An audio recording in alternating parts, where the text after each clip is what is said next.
Freedom వేరుశనగ నూనెతో వంటింటి ఊరగాయలకు మన ఊరి రుచిని తెచ్చేద్దాం. ఆంధ్రప్రదేశ్ రాజధాని అమరావతికి సంబంధించి రహదారి నిర్మాణ పరంపర మొదలైపోయింది. కాంట్రాక్టులు అలాట్మెంట్ అవడం, లెటర్ ఆఫ్ యాక్సెప్టెన్స్ అందించడంతో ఆయా కాంట్రాక్ట్ సంస్థలన్నీ కూడా అమరావతి ప్రాంతంలో యాక్టివిటీని పెద్ద ఎత్తున మొదలుపెట్టాయి. నిర్మాణ రంగంలో కాంట్రాక్టులు దక్కించుకున్నటువంటి సంస్థలు ప్రధానంగా మెటీరియల్ని తరలించడానికి కావాల్సినటువంటి మార్గాలను వేసుకోవడం, మరోవైపు వర్కర్స్ కాలనీలు ఏర్పాటు చేసి అక్కడ వసతులు కల్పించడం, వీటిపైన ఫోకస్ పెట్టినాయి.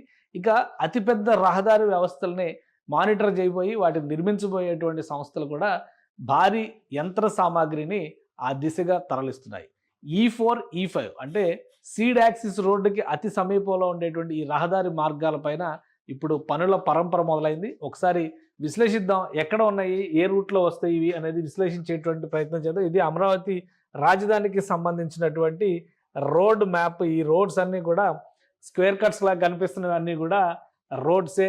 బ్లూ లైన్స్ అన్నీ కూడా ఇటు ఈస్ట్ వైపు వెళ్ళేటువంటి రహదారి వ్యవస్థలు, రెడ్ లైన్స్ అన్నీ కూడా నార్త్ వైపు వెళ్ళేటువంటి రహదారి వ్యవస్థలు. ఇందులో కీలకమైనటువంటి రహదారి వ్యవస్థ E3 రహదారి వ్యవస్థ. E3 అంటే సీడ్ యాక్సిస్ రోడ్డు. ఇది క్యాపిటల్లోకి తీసుకెళ్లేటువంటి ప్రధానమైనటువంటి రహదారి ఇదే అన్న విషయం అందరికీ తెలిసిందే. సో దీనికి సంబంధించి దాదాపుగా నిర్మాణం కరకట్టకి సంబంధించి చంద్రబాబు నాయుడు ఇంటికి సమీపం వరకు కూడా నిర్మాణం జరిగింది. మిగతా పోర్షన్ నిర్మాణం జరగాల్సింది, అది పెండింగ్లో ఉంది. కానీ దీనికి ఆనుకుని ఇమీడియట్గా ఉండేటువంటి రెండు ప్రధాన రహదారులు E4 అలానే E5. ఈ రెండింటికి సంబంధించినటువంటి కాంట్రాక్టులు రెండు సంస్థలు దక్కించుకున్నాయి. ఒకటి MEIL E3 E4ని దక్కించుకుంటే మరొకటి BSR ఇన్ఫ్రా ఈ సంస్థ E5కి సంబంధించినటువంటి కాంట్రాక్ట్ని దక్కించుకుంది. ఈ రెండు సంస్థలు ఇప్పుడు అక్కడ భారీ యంత్ర సామాగ్రిని ఆ ప్రదేశానికి తరలించేటువంటి ప్రక్రియని మొదలుపెట్టేసే. ఈ ప్రాంతంలో ముందుగా రోడ్లకి క్లియరెన్స్ చేసుకోవడంతో పాటు రోడ్డు పక్కన ఉండేటువంటి వ్యవస్థలన్నింటినీ కూడా పైపులు కానీ, డక్టులకు సంబంధించినటువంటి ఇతర సామాగ్రి కానీ, భారీ క్రేన్లు, పొక్లైనర్లు ఇవన్నీ కూడా ఈ మార్గంలోకి తరలిస్తున్నాయి. అక్కడ జరగబోయేటువంటి నిర్మాణ పనులకి ఇది నాందిగా మనం చూడాల్సి ఉంటుంది. అలానే అమరావతి డెవలప్మెంట్ కార్పొరేషన్, ఇది కూడా చాలా ముఖ్యమైనటువంటి విభాగం. అమరావతి డెవలప్మెంట్ కార్పొరేషన్ ఈ ప్రాంతం మొత్తాన్ని కూడా బ్యూటిఫికేషన్ చేసేటువంటి బాధ్యతని తీసుకుంది. ఈ నేపథ్యంలో అక్కడ మొక్కలు నాటేటువంటి ప్రక్రియను కూడా ప్రారంభించేసినాయి ఆయా కాంట్రాక్ట్ సంస్థలు. ఈ మొత్తం గ్రీన్ బెల్ట్ డెవలప్ చేయడం అనేది చాలా ముఖ్యమైనటువంటి అంశం. ప్రారంభోత్సవ కార్యక్రమాలకు సంబంధించి, అంటే పనుల ప్రారంభోత్సవ కార్యక్రమాలకు సంబంధించి ప్రధాని నరేంద్ర మోడీని ఆహ్వానిస్తున్నటువంటి నేపథ్యంలో కీలకమైనటువంటి E3, E4, E5 ఈ మూడు వ్యవస్థలని, మూడు మార్గాలని కూడా డెవలప్ చేసేటువంటి ప్రక్రియ పైన ఈ కాంట్రాక్ట్ సంస్థలు దృష్టి పెట్టినాయి. ప్రధానమంత్రి వచ్చినా, ఎవరు అతిథులు వచ్చినా, విఐపీలు ఎవరు వచ్చినా కానీ ఈ మార్గాల్లో నుంచే వస్తారు. కాబట్టి ముందుగా ఈ రహదారులకు సంబంధించినటువంటి కాంట్రాక్టుల్ని ఫైనల్ చేసింది రాష్ట్ర ప్రభుత్వం, CRDA. సో మొత్తం ఈ బెల్ట్ అంతా కూడా, ఈ బ్లాక్ లైన్ కనిపిస్తున్నది E5, ఇది కూడా నేషనల్ హైవేకి కనెక్ట్ చేసే విధంగా డెవలప్ చేస్తారు. ఇటు సీడ్ యాక్సిస్ రోడ్డు కూడా నేషనల్ హైవేకి కనెక్ట్ చేయాలి. కానీ ఈ పనులు పెండింగ్లో ఉన్న నేపథ్యంలో ఇప్పుడు టాప్ ప్రయారిటీ E5కి ఇస్తుంది రాష్ట్ర ప్రభుత్వం.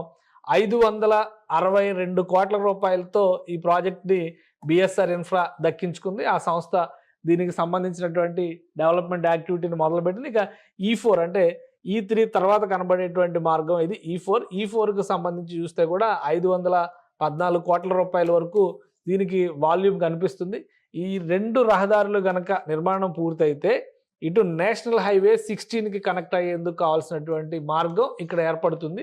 అందుకే రాష్ట్ర ప్రభుత్వం దీనికి ప్రధానమైనటువంటి ఫోకస్ ఇచ్చింది. ఇక్కడ ఆర్టీరియల్ రహదారులు, మేజర్ ఆర్టీరియల్ రహదారుల కేటగిరీలో E5 వస్తుంది. ఇక మిగతా ఈ సీడ్ యాక్సిస్ రోడ్డు మాత్రం ఇది ఒక సపరేట్ ఎంటిటీగా మనం చూడాల్సి ఉంటుంది. రెడ్ కలర్ మార్క్స్ ఉన్నవన్నీ కూడా నార్త్కి సంబంధించినటువంటి రహదారి వ్యవస్థ. వీటికి కూడా కాంట్రాక్టులు ఫైనలైజేషన్గా అయింది, కానీ ఇంకా పనులకి సంబంధించి అక్కడ ప్రక్రియ మొదలవ్వాలి. ఇక ఈ E4 అనేది ప్రత్యేకంగా సబ్ ఆర్టీరియల్ రోడ్డు కింద దీన్ని డెవలప్ చేస్తున్నారు. అందుకనే ఇది పూర్తిగా నేషనల్ హైవే దాకా వెళ్ళదు, కేవలం అమరావతి ప్రాంతంలో అంటే ఉండవల్లి ప్రదేశానికి కనెక్ట్ అయి మాత్రమే ఆగిపోతుంది. సో మొత్తం మీద అమరావతిలో పనుల హడావిడి, హల్చల్ మొదలైంది. ఒకవైపు బ్యూటిఫికేషన్కి సంబంధించినటువంటి పనులు మొదలయ్యాయి, ఇంకోవైపు నుంచి నిర్మాణ సామాగ్రి తరలింపు, నిర్మాణానికి అనువైనటువంటి వాతావరణం కల్పించడం, నిర్మాణానికి వచ్చేటువంటి కూలీలు, కార్మికులు, అలానే ప్రొఫెషనల్స్, ఇంజనీర్స్ దగ్గర నుంచి అందరికీ కూడా అక్కడ నివాసయోగ్యమైనటువంటి సదుపాయాలు కల్పించడం, వీటిపైన CRDA అధికారులు ఫోకస్ పెట్టారు. ప్రధాన రహదారులు కనుక నిర్మాణ ప్రక్రియలో ఒక అడుగు ముందుకు పడితే, ఎందుకంటే ఆల్రెడీ ఇవన్నీ కూడా ఒకటి గమనించాల్సింది ఏంటంటే మట్టితో చదును చేయబడినటువంటి ప్రాంతాలే. కానీ రోడ్లు వేసే ముందర గతంలో ప్రభుత్వం మారింది. ఆ పనులు అక్కడితోనే ఆగిపోయినాయి. కొన్ని చోట్ల రోడ్లు తవ్వుకెళ్ళిపోయి మట్టి పట్టుకెళ్ళిపోయినటువంటి దాఖలాలు కూడా ఉన్నాయి. ఇప్పుడు అవన్నీ కూడా సెట్ చేసి ఆయా మార్గాల్లో వచ్చేటువంటి డ్రైనేజ్, వాటర్, ఎలక్ట్రిసిటీ ఈ పైప్ లైన్ల వ్యవస్థను మొత్తాన్ని కూడా సమన్వయం చేసుకుంటూ రహదారి నిర్మాణ ప్రక్రియను చేపడతారు.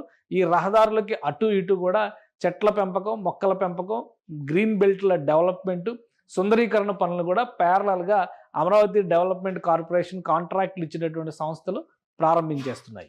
సుమన్ టీవీలో మీ పర్సనల్ అండ్ బిజినెస్ ప్రమోషన్స్ కోసం కింది నెంబర్కి కాంటాక్ట్ చేయండి.